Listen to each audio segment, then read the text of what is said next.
the struggle's real today.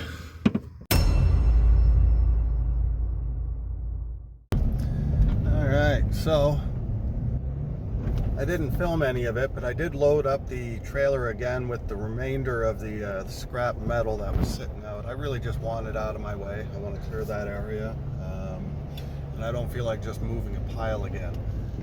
So I'm bringing it in. It's not a full load, and I don't have Xana with me, so I'll do my best to set the camera up.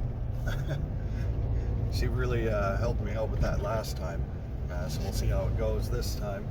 And I did fix the trailer issue I had. So I was looking at the wrong spot. I found the ground connection at the truck was bad. So once I got that fixed, everything worked beautifully again, and I'm very happy. So I'm gonna head up. Got to talk to the guy at the office, and we'll see how this goes.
So I was dealing with the phone overheating, so I didn't get too much footage over there at the wreckers, or the salvage yard I should say. But I took in a bunch of the copper wire, I took in a little bit of brass. I didn't take the copper piping, and I had some shred grade steel in the back. So everything all together, this was a much smaller load, but this load was still worth $196, so I did pretty good on that. So now the trailer's unloaded, and a bin, if I were to get a bin in, it's 10 yards, and I got probably 3 yards worth of concrete here. It's about $420. But if I can get it loaded onto this trailer, the trailer itself is rated well enough for this much concrete. If I can get it onto the trailer and take it on a, I think about a 10-minute drive, taking it to a crushing yard, concrete goes for free, concrete and masonry products. So I don't have to pay anything except the gas to get down there. And if I plan the trip correctly, I'm already headed that way with it. So I'm gonna get that loaded up right now.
So I probably have that load split almost in half. I have at least some of the heaviest items. At this point, I got to be careful how I stack it, so the trailer itself can take a bit more weight. But if I start stacking it to a point where my tarp can't wrap up, then I run the risk of losing something on the road. So I'm going to stop it right about there. Open trailer, not really ideal for moving this kind of product, but it's what I have available, and we'll make it work. It'll just have to be 2 trips. The place is only about 10 minutes away, so we'll make it work. I'm just not sure if they're open still.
Alright, so the place is indeed closed, so I'll be hitting that first thing in the morning. Let's go find something else to do. Alright, so there's not a whole lot to finish up in this bathroom, so we're going to get that done before moving on.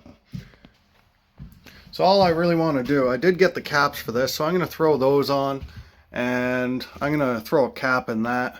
I know you don't really have to as long as you keep the diverter off, but I like throwing a little extension rod in there anyway. It just makes it a lot easier getting the finishes on. That way you're not just dealing with a hole in the wall. So I'm going to make up a little cap, throw that in, and past that, I just got to get the line run, or finished up anyway, for the toilet. And I'm going to throw some caps on these, because I'm going to be finishing this plumbing line up, and I don't want any mishaps, accidentally turning the wrong water on and getting a big old mess. Now, a lot of people use the shark bite caps just because they can be easily removed. I don't really bother with that. I'm just going to throw some copper caps on these just because they're really cheap. And the shark bite caps are very, very expensive. So the couple minutes it takes to throw a copper cap on this, it's not really a big deal. So I did notice after the previous video showing the plumbing that I'm still getting comments that I should just do PEX throughout, and I thought it might be a good idea to just reiterate my thoughts on PEX. Now, PEX is a very useful product, especially in new construction. But the benefits of PEX are very short-term. Copper is sort of a long-term investment. It takes more skill. It's not actually that much more to install it, because PEX does have a price, and the fittings are more expensive than copper fittings. The only long-term benefit of PEX over copper is the amount of freezing it can handle is a little bit higher than copper, just because it does expand, but it's not invulnerable. So that's really the only long-term benefit. The downsides of it, the upsides of copper. Copper is a natural antimicrobial. It's actually good for the water. And it has a longer overall lifespan. It's UV resistant, and it actually increases the value of the home slightly. Now the benefits of PEX, and this for me is mostly in new construction. First of all, thieves don't take it. There's no value in PEX, so Sometimes we get thieves through sites, and they'll come in and they'll take all the water lines, as much of the electrical wires they can, anything with copper in it, because it has a lot of value. So that's a major benefit. It's really kind of a security guarantee. The other major benefit is how easy it is to install and how quick it is to install. It's extremely easy. It takes very little time to train someone on it. Um, and there's a, you know, there is a big issue with that on modern sites. Uh, a lot of new employees, they just don't stick around quite as long as they used to. Um, so if you can speed up the training process without sacrificing quality, it's always a good idea to do that. So I know on a number of my sites, I've preferred PEX, and I got no problems with it. Oh, the other downside of PEX is the inside diameter of the piping itself. Because when you install copper to copper, you have your inside diameter, and then the fittings wrap over top of the piping. Whereas with PEX, they go inside the piping because you have to crimp over. So your actual working diameter inside the piping is drastically reduced, which does impact water pressure. So, like I said, there's pros and cons to both, and there's very practical reasons for, the choice you make. It's not that everything should just be PEX from now on, everything should be copper from now on. You kind of decide accordingly.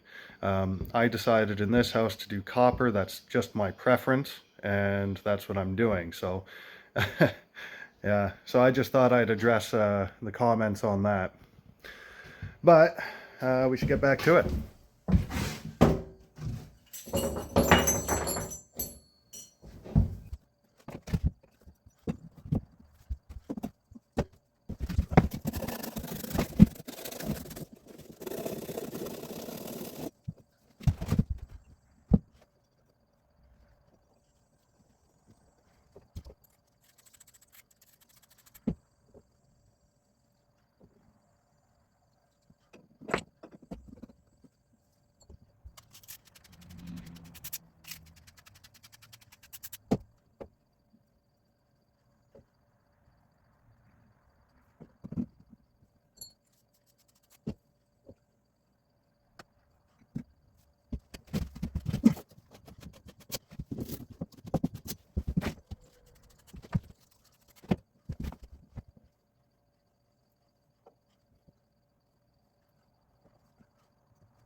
So before I place this, I'm just going to explain this component here. So it's extended up, and that's actually a 3/4 pipe. So this is a little bit unnecessary, doing it as a 3/4. So this is a hammer arrestor. And the purpose of this is when the water comes up this pipe and turns in, when it hits this junction, there's that clunk sound. And it's very common. Some of you may have noticed in your showers or tubs or whatever it is, you turn the water on and you get a little bit of a clunk. So what that is the water hitting a junction or some kind of a stop, and it creates that. So what this does is it creates an air cavity. So when the water comes up, it hits this air pocket, and what that does is it cushions the blow. And the bigger the air pocket, the more volume it has, the more effective it is. So as I said, it's a little bit unnecessary, but I have a 3/4 hammer arrestor on here, but that's just because it's a little more effective. So yeah, I think we're good to start doing the drain here in this bathroom, and then we just got the copper down below to do. So I had to take a little break from the regular project here. Ran into a little issue. So we recently got another van, and the van's a little bit of a fixer-upper. It was an old community transit van. We took the wheelchair lift out of the back, and since then we just noticed the brake lights aren't working. So it took quite a bit of poking around to find what the issue was, but let's have a look at it. Alright, so I got everything opened up underneath here, and this was an old handicap van, of course. Now when you wire in a wheelchair lift, I know you modify some of the existing wiring. So this piece here we're looking at, that's moving, that is the brake switch. So there's a little piece inside there, a little piston that makes contact with those two blades that are coming out of that piece. And I don't have an extra hand because it's tight to point at it, but it's these two blades here. And over here, this is the wire that's supposed to be connected. There's two wires there. There's a green and a green red. So this is easy enough. The only difficulty, like most vehicle fixes, is space. So I'll see if I can set the camera up, but I gotta extend those lines, and I'm just gonna throw some blade connectors on and throw it onto the switch, and hopefully everything works again.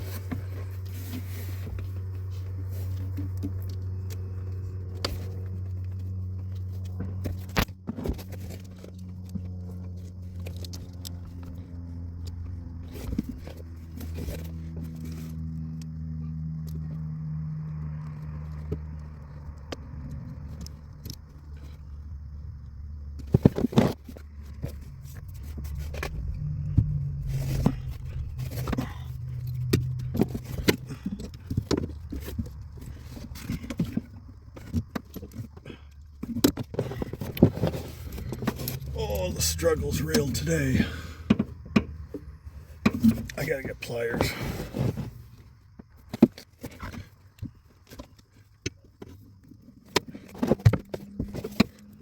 That's better.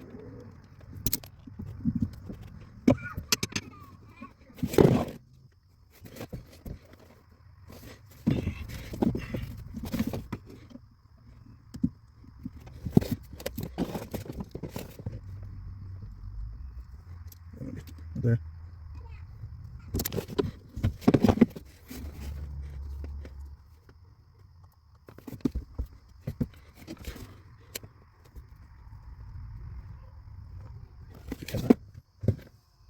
Yeah, just tested it, and sure enough, we got brake lights. All right, well, that's what we're missing. That's the missing piece. So can't see what I'm doing, but just kind of twisting these ends so they go into my connector clean. I'm gonna grab some wire. Oh.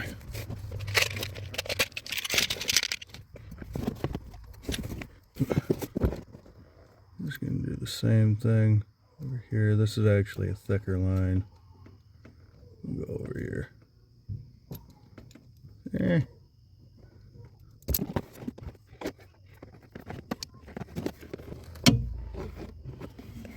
These are crimping pliers. So I'm going to get this end set. Just to mark a little bit. There we go. So now, like that, I'm going to get one end in.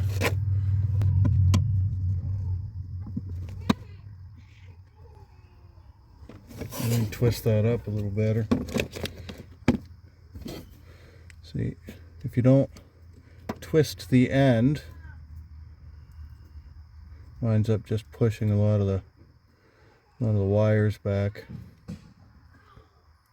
You want it nice and straight before going in.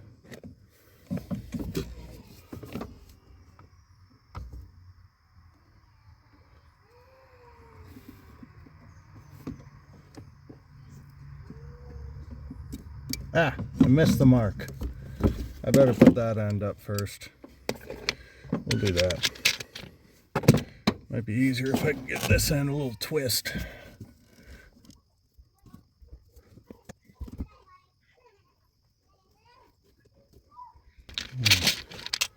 So we got one on. Let's get the second.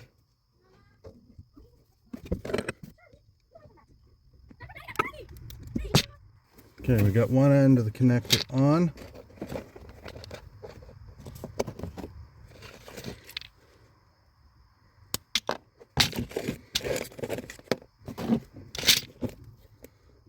Let's get this end in.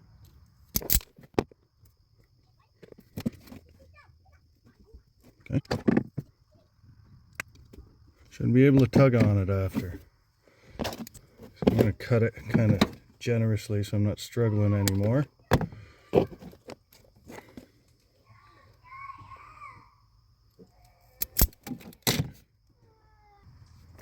Okay.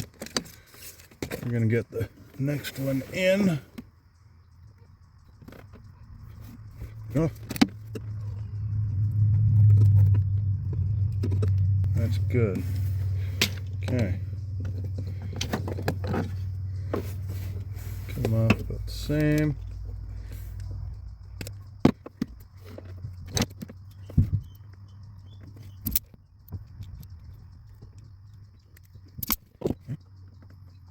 Good. Okay, we got connection.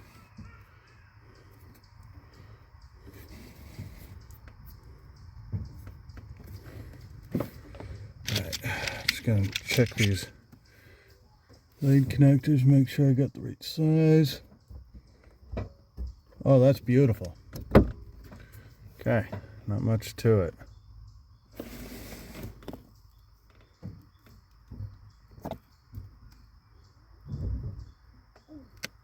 When you're doing these, it's always nice when you can see a little bit of copper on the other side there.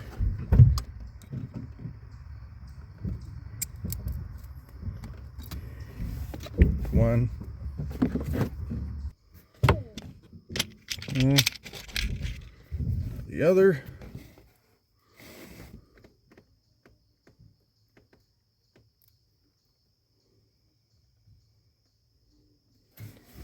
Okay.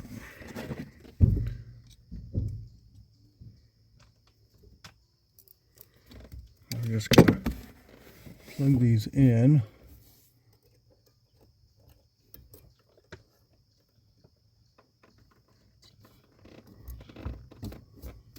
One.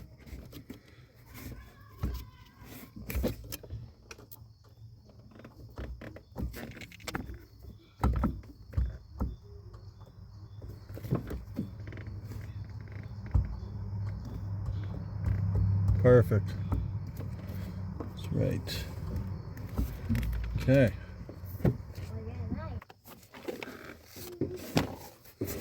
Okay.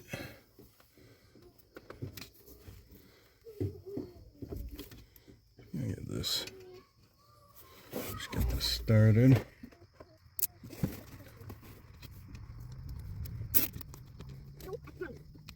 There we go. There we go. Tight it up. And that's it. Alright, we're going to test these lights.